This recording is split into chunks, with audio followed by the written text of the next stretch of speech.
Hello everybody, I'm Seth Weissman and welcome to another episode of Safe Real Estate. One of the things I am starting to see are more claims being filed where buyers are alleging that the seller committed fraud in giving incorrect information about the square footage of a home.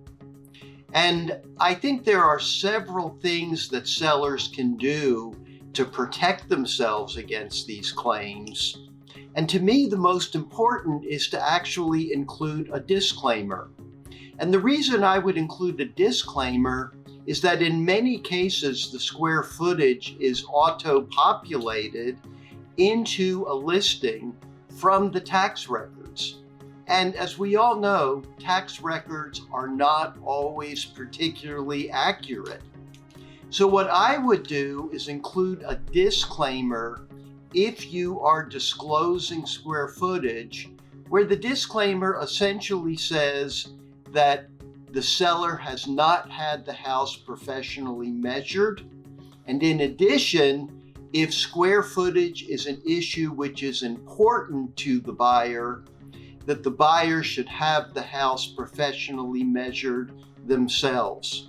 And we're going to give you a copy of that disclaimer for you to put in your contracts. But there's one other point I also want to make, which is that in some cases, the seller provides the square footage. And where the seller does do that, I think it's also important to note that this square footage has been provided by the seller, since this will give some legal protection to listing brokers for including the square footage correctly or incorrectly into the listing agreement.